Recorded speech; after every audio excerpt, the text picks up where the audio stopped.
today. It's UFC 314 weigh-in day, and your boy Matt has a few final thoughts.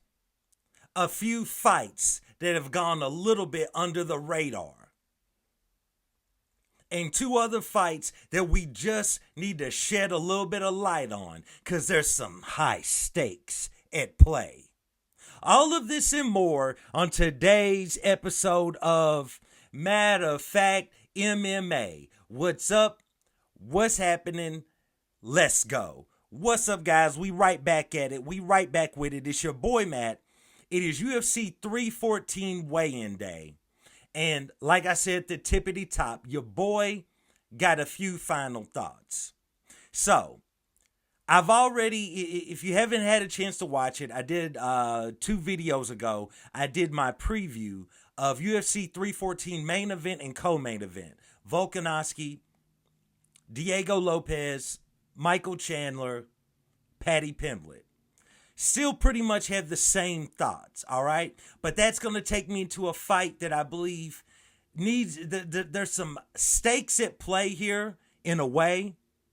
And I think it's also a fight that's lightweight being slept on, especially after the press conference. So, let's talk about Yair Rodriguez versus Patricio Pitbull.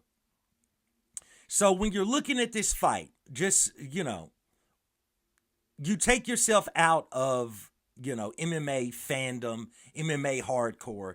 You step back, you look at this fight. Basically what you have is you have a former Bellator world champion multiple times who literally dominated the competition over there. While he did take a few losses, some losses, you're like, I can't believe he lost to this guy. Other losses, like AJ McKee, you're like, okay, I'll roll with it, right?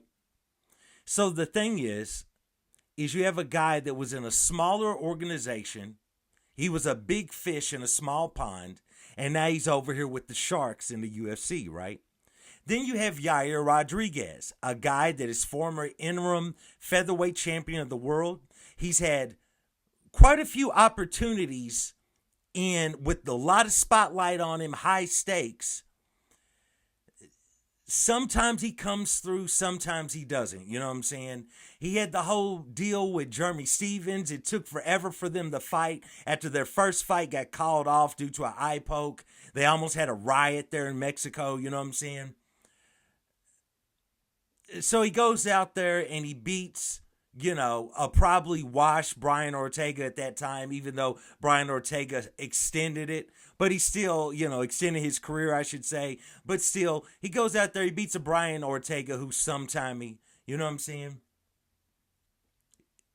Got obliterated by Alexander Volkanovski, Looked good against Josh Emmett, but, as Lerone Murphy showed, if you weather the storm, it's not that hard to look good against Josh Emmett. You know what I'm saying?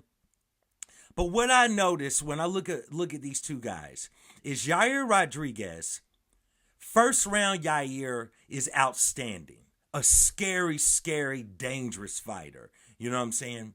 Second round Yair, also dangerous, extremely good. Starts to taper off a little bit towards the end of the second round. Most of the time, even in fights that he wins in. Because usually Yair comes out with so much force. So much furiosity at the beginning of the fight. In the first round, he's spamming these crazy angle shots with his hands. Then he's coming in with these devastating body kicks. Extremely powerful. Some of the loudest, most powerful body kicks you're ever going to see are possessed by Yair Rodriguez. And he spams this, and he goes, and he goes, and he goes. And if his opponent is not knocked out, rocked, or anything like that early on, as we go into the second round, he will do the same thing at the beginning of the second round. But it's almost a mental thing, I believe, at times with Yair. Because I don't really feel like he's a front runner. Because he's shown in the past that he has stamina. Especially in his legendary fight with the Korean Zombie. Even though he was winning, he was losing pretty much the majority of that fight till he caught Zombie with that elbow. Like, let's make no mistakes about it. Zombie was about to win that fight until he caught him with that elbow. But that's the thing. I feel like Yair, if he doesn't literally command or dominate that first and second round where it's like Yair is definitely about to win this fight at any second going into the third, I think he mentally kind of checks out. Like, he goes out there in the first round and in the second round and does his best, for lack of a better term, his best moves for layman's. His best moves. His best everything. And even if you take him down, his grappling looks strong and crisp from the bottom in the first and second round if you're able to get him down. But after that, I feel like in a lot of fights he wilts. Even though he doesn't wilt in a way where he makes it easy for his opponent to finish him, he wilts. And you're not really going to see him make like this huge, crazy comeback or this, over the course of 3 rounds, sometimes 5 rounds. I'm going to stretch this out. I got this full-blown game plan. I'm going to be able to keep up this pace over the duration of this entire fight. You don't really see that. So the question here really is, for one, how good was Pitbull ever if he was never facing the buzzsaw competition that Yair Rodriguez has faced? Okay? How good was Pitbull? Not so much how good is he now. He's older. He's far later in his career than Yair. He's got a lot of miles on him. You know what I'm saying? While he was washing a lot of his competition, while some of his competition took him to the distance, it was lesser competition. So one would think that even though he's not beating as good of guys, he's taking less world-class punishment. Whereas the punishment that Yair Rodriguez has received has been from world-class fighters. So one would think that the damage would be more severe. I don't know.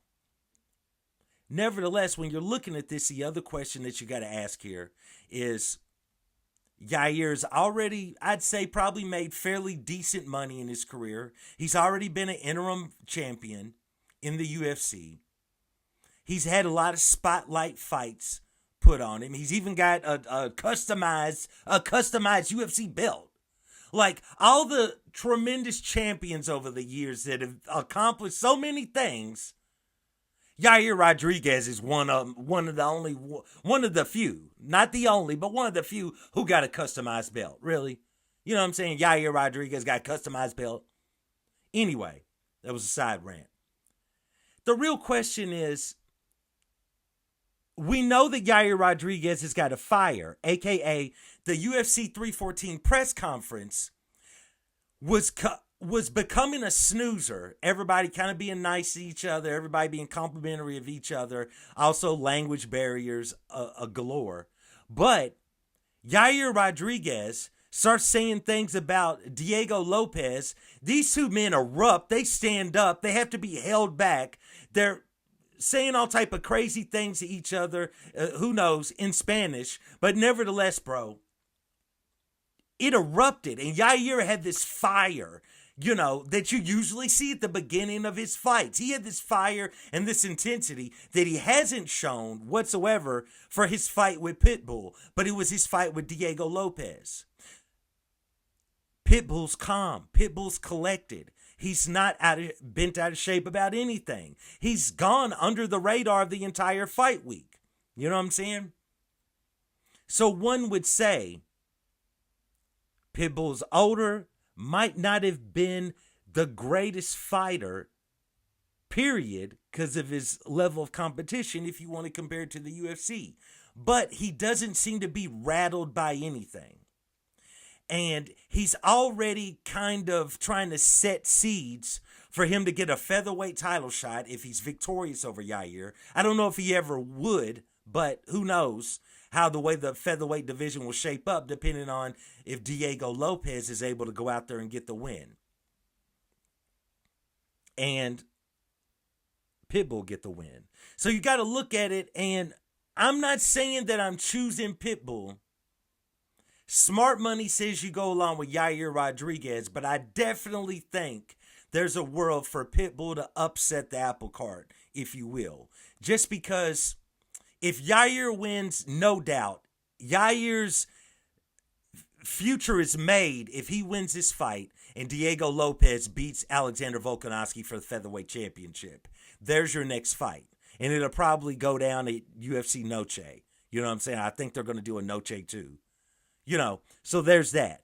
But if Pitbull is able to win, I don't know if the UFC would necessarily win. You know, you got a guy coming from Rising getting an instant flyweight championship title shot, you know, against Pantoja.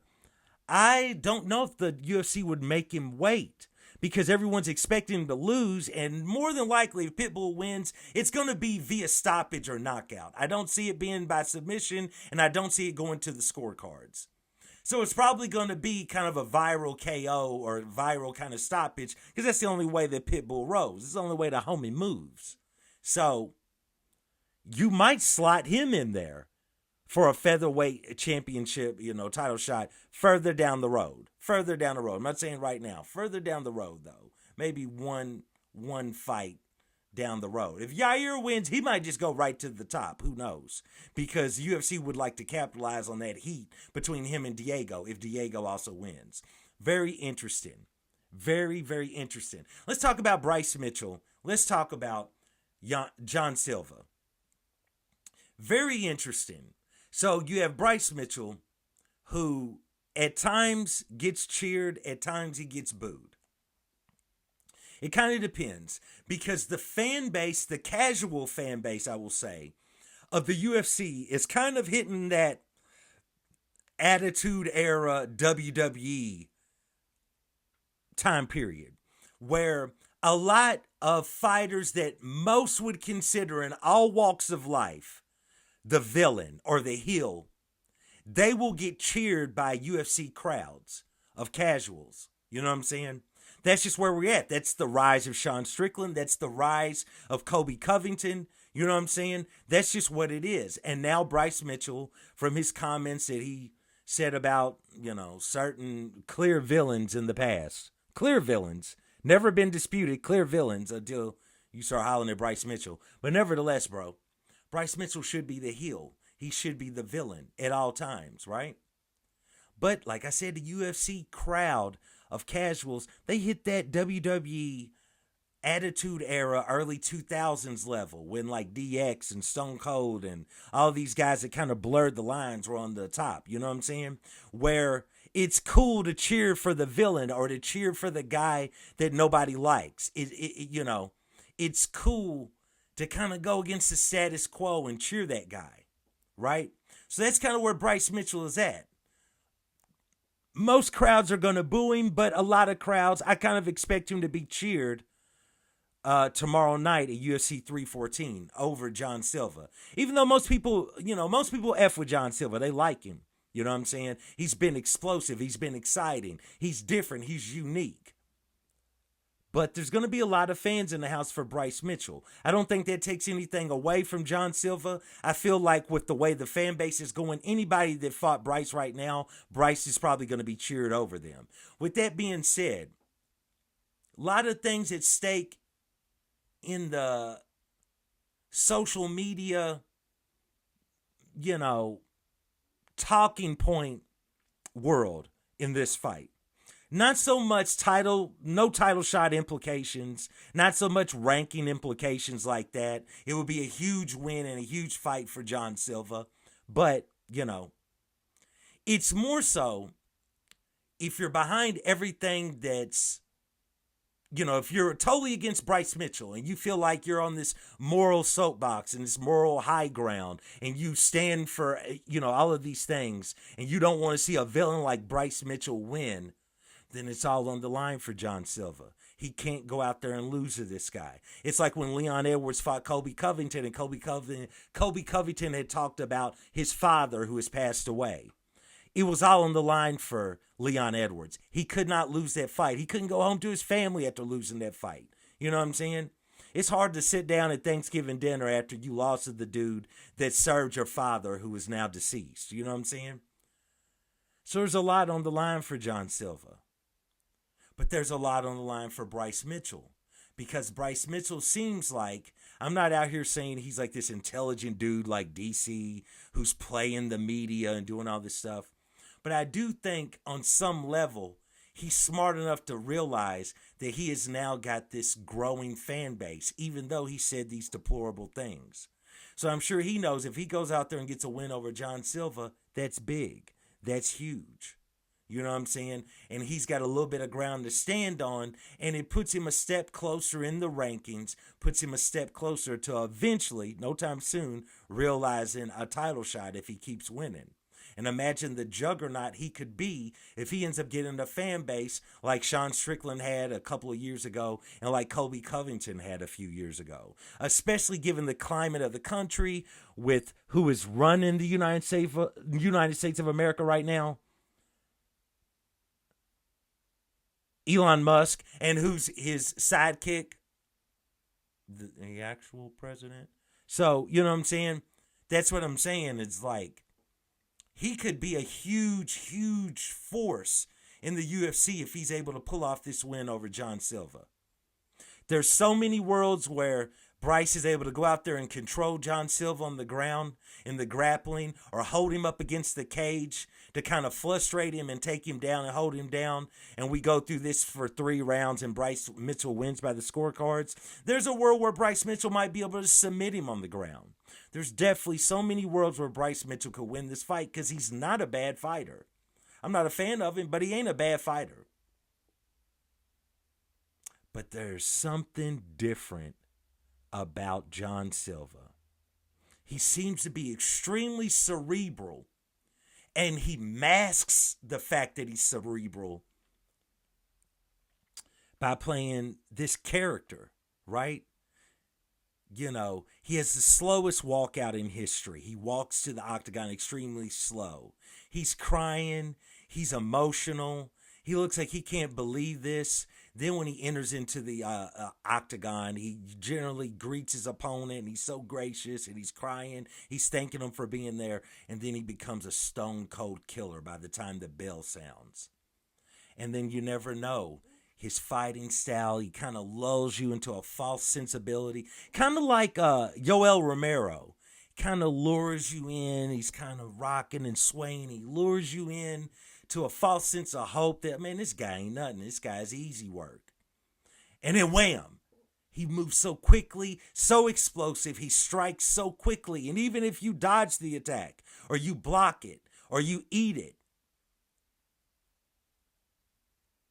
either you get a false sense of security that, hey, man, you know, I ate that shot. I'm not worried about Jean Silva. Or you're like, this dude packs dynamite in his gloves. You know what I'm saying? Either way, it's in his favor. Fight nerds are on a roll right now.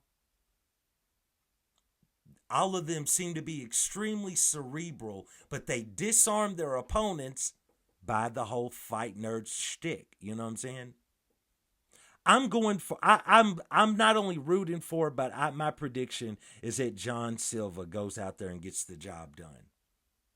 I could definitely see a world where Bryce Mitchell gets the job done easily, but I'm going along with Jean Silva. You know what I'm saying? That's my call on that.